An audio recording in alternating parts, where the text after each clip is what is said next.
One of the major problems that we have is that as global citizens, we have the wrong values. As global citizens, we have the wrong systems, and we have the wrong, or rather inappropriate institutions.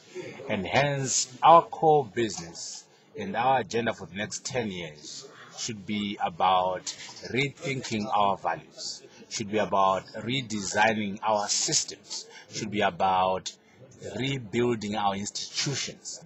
And if we are successful, one very innovative product, one very innovative development is if we can come up with a new global governance system where there's total buy-in and ownership by all the countries of the world.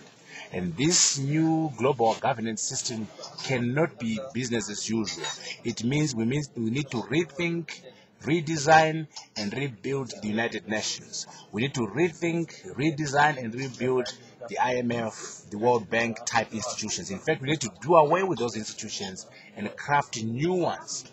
You cannot solve new problems by using old solutions, or rather, you cannot solve a problem by using the tools or instruments that led to the creation of those problems. So hence, in the next 10 years, our target should be to say, how do we accept that global challenges are interdependent? How do we accept that global challenges are interconnected?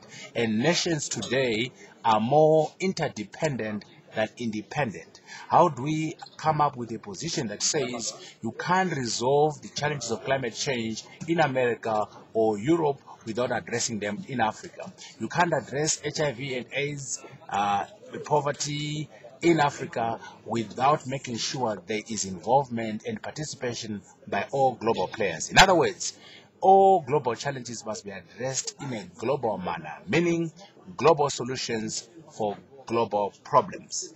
And also, we must make sure in this global governance system, Africans become players. Africans are sick and tired of being consumers of knowledge. Africans are sick and tired of being at the receiving end of ideas. We must make sure Africans and those from poor countries are participants in the crafting of the solutions. For example, as we address the global financial crisis, where is the African input? Where is the addition of Asia, of India? We must make sure that we don't resort back to economic nationalism, where America is looking after America, where Europe is doing the same. We must sit down as global citizens and be able to craft truly global governance systems where there's buy-in and ownership by the generality of the global community. And this will be a major innovation if we achieve it in the next 10 years.